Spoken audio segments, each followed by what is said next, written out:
Hello students, very good morning to all of you. तो देखिए, आज बाबर पर जो टॉपिक है हम उसको आगे बढ़ाते हुए जो हम टॉपिक पढ़ने जा रहे हैं वो पानीपत के युद्ध के पश्चात जो क्या स्थिति बनी। जैसे आपने देखा कि पानीपत का युद्ध बाबर और इब्राहिम लोदी के बीच में 1526 ईस्वी में संपन्न हुआ और उसमें बाबर ने इब्राहिम लोदी को पराजित कर दिया और भारत में उसने मुग़ल वंश की स्थापना कर दी। तो देखिए, अभी तो बाबर ने मुख्यतः एक युद्ध जीता था केवल, अभी बहुत सा काम बाकी था। आगे मुग़ल बादशाह कहलाना, भारत पर बादशाहत हासिल करना अभी बाकी है। तो उसके सामने क्या क्या समस्याएं थी और उसने किस प्रकार से उनका हल निकाला। तो सबसे बड़ी समस्या तो ये थी कि वो बाबर जो है भारत में प्रवेश तो कर गया था, इब्राहिम लोदी को तो उसने हरा दिया था, लेकिन भारत में अपने पांव जमाने के लिए उसके लिए ये ज़रूरी था कि उस समय जो भारत में सबसे शक्तिशाली लोग थे वो थे राजपूतों को पराजित करना। अब आप कहेंगे कि राणा सांगा ने तो बाबर को भारत पर आक्रमण करने के लिए निमंत्रण दिया था, लेकिन उसकी भी कहानी आप पढ़ेंगे कि इसमें क्या हुआ। ठीक है, तो अब जो हम पढ़ने जा रहे हैं वो 1526 से लेकर, यानी पानीपत की लड़ाई के पश्चात से लेकर और 1530 तक का इतिहास है बाबर का। ठीक है, बाबर की मृत्यु 1530 में हो गई थी। तो ये 4 साल जो है वो हमें पढ़ने। तो सबसे पहले जो हम टॉपिक पढ़ेंगे वो है खानवा या कानवाहा की लड़ाई। इसे खानवा भी कहते हैं और इसे कानवाहा भी कहते हैं। ये फतेहपुर सीकरी के पास एक जगह है उत्तर प्रदेश में। आपने फतेहपुर सीकरी का तो नाम सुना होगा, जो अकबर की राजधानी हुआ करती थी। तो उसके पास एक जगह है खानवा या कानवाहा। ठीक है, तो क्या बैकग्राउंड था। तो ये तो आप जानते हैं कि राणा संग्राम सिंह, जो सिसोदिया वंश का राजपूत शासक था, उसने बाबर को भारत पर आक्रमण करने के लिए आमंत्रित किया था। लेकिन जब बाबर भारत में आया तो बाबर और राणा सांगा के बीच में विश्वासघात के आरोप वो एक दूसरे ऊपर लगाने लगे। जैसे इनके बीच में एक जो समझौता हुआ था उसके मुताबिक राणा ने आगरा की तरफ से इब्राहिम लोदी पर आक्रमण करने का आश्वासन दिया था बाबर को कि जब बाबर आएगा तो राणा संग्राम सिंह आगरा की तरफ से आक्रमण करेगा बाबर पर, और मतलब इब्राहिम लोदी पर, नॉट बाबर पर, इब्राहिम लोदी पर आक्रमण करेगा। और इसके बदले बाबर ने कालपी, धौलपुर और बयाना पर राणा का अधिकार स्वीकार किया।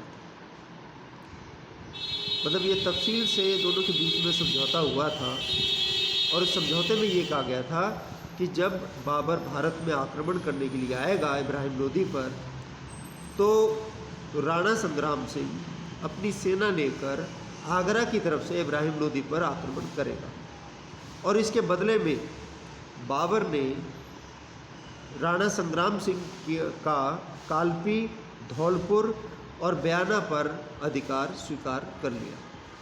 लेकिन जब पानीपत की लड़ाई आरंभ हुई तो राणा संग्राम सिंह ने बाबर की कोई सहायता नहीं। तो बाबर ने आरोप लगाया राणा सांगा पर कि तुमने कोई सहायता नहीं की। ऐसा क्यों हुआ? शायद राणा सांगा ने ये सोचा कि बाबर और इब्राहिम लोदी के बीच जो युद्ध चलेगा वो एक बहुत लंबा युद्ध चलेगा और इस स्थिति का वो लाभ उठाकर इन क्षेत्रों पर अधिकार करने में वो सफल हो जाएगा जिन पर उसकी नज़रें लगी हुई थी। यानी राणा सांगा ने सोचा कि आपस में ये युद्ध करते रहेंगे बाबर और इब्राहिम लोदी, और मैं जो है जिन क्षेत्रों पर उसकी नज़र थी वो उन पर कब्जा कर लेगा। उसने ये सोचा था। इसके अलावा उसने ये भी सोचा कि बाबर जो है वो तैमूर की तरह, अपने पूर्वज की तरह एक आक्रमणकारी है, आक्रमण करेगा, धन लूटकर वापस अपने देश चला जाएगा, काबुल चला जाएगा। लेकिन जब उसने ये देखा कि बाबर तो भारत में ही रहकर साम्राज्य की स्थापना करने की सोच रहा है, तो पूरा संदर्भ ही बदल गया। अब बाबर ने राणा पर यह आरोप लगाया कि उसने समझौते के मुताबिक मुगलों की सहायता नहीं की, और इसी प्रकार राणा ने भी बाबर पर यह आरोप लगाया कि बाबर जिन क्षेत्रों पर राणा का अधिकार उसने मांगा था, उन क्षेत्रों पर बाबर ने स्वयं जो है अधिकार कर लिया। तो ऐसी स्थिति में दोनों के बीच में युद्ध अनिवार्य हो गया। ठीक है, एक तो राणा सांगा ने बयाना पर अपना अधिकार स्थापित कर लिया था, और राणा सांगा ने अफगानों के साथ भी एक समझौता कर लिया था बाबर के खिलाफ, और सैनिक तैयारियां आरंभ कर दी थी। राजपूतों और बाबर के बीच में आरंभिक झड़पें हुई, उन्हें युद्ध नहीं कह सकते, झड़प कह सकते हैं, और इन झड़पों में राजपूतों को सफलता अर्जित हुई। तो जब बयाना में जो झड़प हुई, उस झड़प से जो लौटे हुए सैनिक थे बाबर के, जब वो लौटे अपने शिविर में, तो उन्होंने राजपूतों की सेना की प्रशंसा की कि राजपूतों की बहुत शक्तिशाली सेना है। तो सेना का मनोबल जो है गिर गया, ये सुनकर कि आगे जो उनका दुश्मन है वो बहुत जो है शक्तिशाली है। लेकिन बाबर जो है घबराने वाला व्यक्ति नहीं था, उसने धैर्य से काम लिया। इसी बीच एक भविष्य वक्ता था, यानी एक ज्योतिषी था बाबर के शिविर में, जिसका नाम था मोहम्मद शरीफ। मोहम्मद शरीफ ने उस समय ये एक भविष्यवाणी की थी कि जो भी उस समय, उसने कहा कि इन दिनों मंगल ग्रह जो है वो पश्चिम की दिशा में है, और जो भी कोई पूर्व की ओर आक्रमण करने का प्रयास करेगा वो उस युद्ध में पराजित होगा। तो इस भविष्यवाणी से सेना का मनोबल और गिर गया। उन्हें लगा कि अब तो उनकी हार निश्चित है, कि उस भविष्यवक्ता ने बता दिया कि जो भी उस समय पूर्व में आक्रमण करेगा वो पराजित होगा। भारत मतलब पूर्व में पड़ता था ना, जहाँ से वो आए थे, अफगानिस्तान से।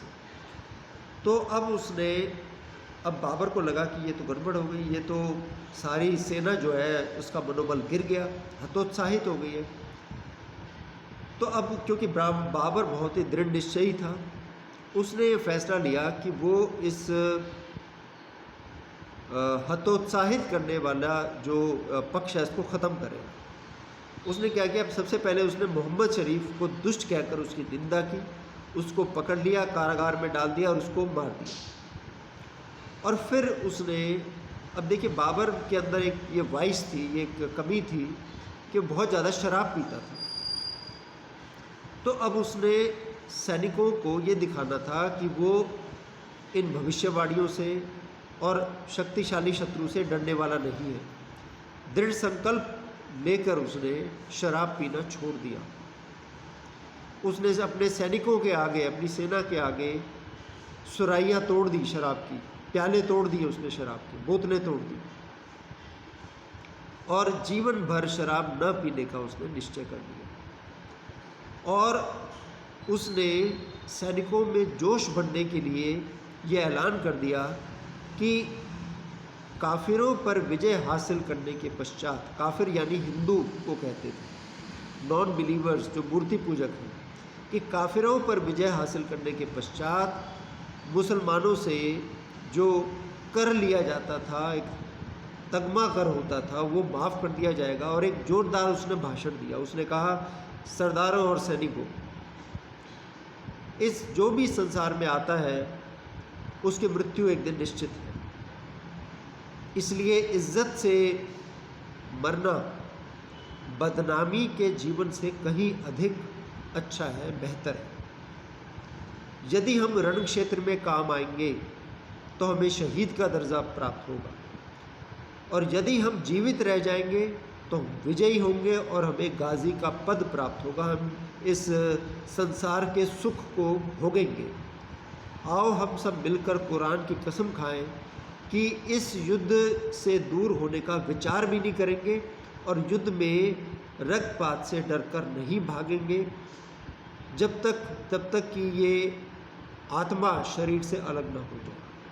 तो बाबर के इन शब्दों ने सैनिकों में एक जोरदार एक असर उत्पन्न किया, एक जादू सा उत्पन्न किया, और उन्होंने सैनिकों ने भी प्रण ले लिया कि वो बाबर का साथ देंगे और युद्ध से पीछे नहीं हटेंगे। तो अब फतेहपुर सीकरी के निकट कनवाहा या खानवा नामक स्थान पर 1527 में ये युद्ध हुआ। बाबर के पास केवल 40,000 सैनिक थे और जैसे तुज के बाबी में बताया गया है, और इब्राहिम लोदी की और राणा सांगा की सैनिकों की संख्या बताई गई है 2 लाख से भी ज़्यादा, जिसमें उसके बहुत से राज्यों का समर्थन प्राप्त हो गया था। तो युद्ध की जो व्यूह रचना थी वो लगभग वैसी थी जैसे पानीपत के युद्ध में, एक तरफ खाइयाँ खोद दी और एक का कमान बाबर ने स्वयं संभाला, तोपखाने खड़े कर दिए, चमड़े के रस्सों से बैलगाड़ियों को बांध दिया, बीच में जगह छोड़ दी घुड़सवारों के आने जाने के लिए, और उस्ताद अली और मुस्तफ़ा जैसे तोपची थी। तो ये युद्ध शुरू हुआ। राणा सांगा बहुत वीरता से लड़ा, नो डाउट, जो राजपूतों की वीरता है उसमें कोई डाउट नहीं है, लेकिन बेटर वॉरफेयर टेक्निक्स, बेटर युद्ध तकनीक के कारण जो है बाबर इस युद्ध में विजयी हुआ 1527 में। हालांकि राणा सांगा भी बहुत वीर था, 80 घाव के निशान थे उसके शरीर पर, लेकिन फिर भी जो है वो इस युद्ध में पराजित हुआ because of the better technique used by Babur. तो ये जो युद्ध था ये काफ़ी महत्वपूर्ण साबित हुआ बाबर के जीवन में, क्योंकि राजपूतों की सैनिक शक्ति को इससे काफ़ी आघात लगा, और जो राणा सांगा का जो एक सपना था हिंदू पदपतशाही, हिंदू राज्य स्थापित करने का, वो टूट गया।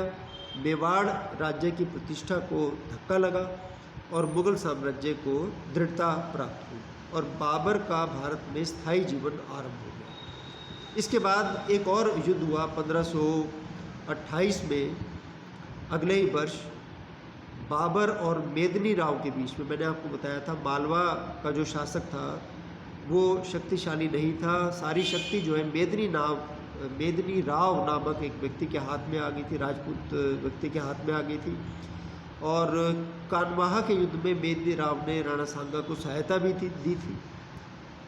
तो देखिए 1528 में बाबर ने मालवा के एक प्रसिद्ध दुर्ग चंदेरी पर घेरा डाल दिया, और फिर अंततः 1528 में उसने मेदिनी राव को पराजित कर दिया। एक और युद्ध हुआ बाबर का, कानवाहा की जब लड़ाई हुई थी तो इब्राहिम लोदी का जो भाई था महमूद लोदी, वो भागकर बिहार चला गया था। बिहार में उसने अफगानों को इकट्ठा कर लिया और अधिकार कर लिया। तो बाबर को जब इस बात का पता चला तो उसने अपने बेटे अस्करी को बिहार की ओर भेज दिया और स्वयं भी वो बिहार की ओर निकल पड़ा। 1529 में बाबर और महमूद लोदी के बीच में घाघरा नामक स्थान पर, बिहार में एक जगह है घाघरा नामक स्थान पर 1529 में एक निर्णायक लड़ाई हुई जिसमें बाबर ने महमूद लोदी को पराजित कर दिया, और इस तरह से बाबर ने एक विस्तृत साम्राज्य की स्थापना की। लेकिन ये क्या हुआ कि 1530 की बात है, हुमायूं उसका पुत्र बीमार हो गया और कहते हैं कि उसको किसी ने जहर दे दिया था, और वो बहुत हकीम बुलाए, बहुत वैद्य बुलाए, लेकिन किसी से वो ठीक नहीं हुआ। तो एक बाबर के दरबार में एक व्यक्ति था जिसका नाम था अबू बका। अबू बका ने बाबर से ये निवेदन किया कि यदि वह अपनी कोई बहुमूल्य वस्तु का दान करे तो उसका पुत्र ज़रूर बच सकता है, उसकी जान बच सकती है। तो इस पर बाबर ने ये कहा कि हुमायूं के पास जो निकटतम वस्तु है वो मैं हूँ, और मेरे लिए हुमायूं से बढ़कर और कोई श्रेष्ठ नहीं है, इसलिए मैं अपने आप को न्यौछावर करता हूँ, ईश्वर इसे स्वीकार करे। कहते हैं जिस चारपाई पर हुमायूं लेटा था रुग्ण अवस्था में, बीमार अवस्था में, बाबर ने अल्लाह से प्रार्थना करते हुए उस चारपाई के चक्कर काटे और उस दिन के बाद धीरे धीरे हुमायूं की हालत सुधरती चली गई और बाबर की हालत ख़राब होती चली गई और अंततः 26 दिसंबर 1530 को बाबर की मृत्यु हो गई। ठीक है, तो ये हमने बाबर का जो चैप्टर था वो कंप्लीट कर लिया है। इसके बाद जो हम अगला टॉपिक नेक्स्ट क्लास से शुरू करेंगे। Thank you.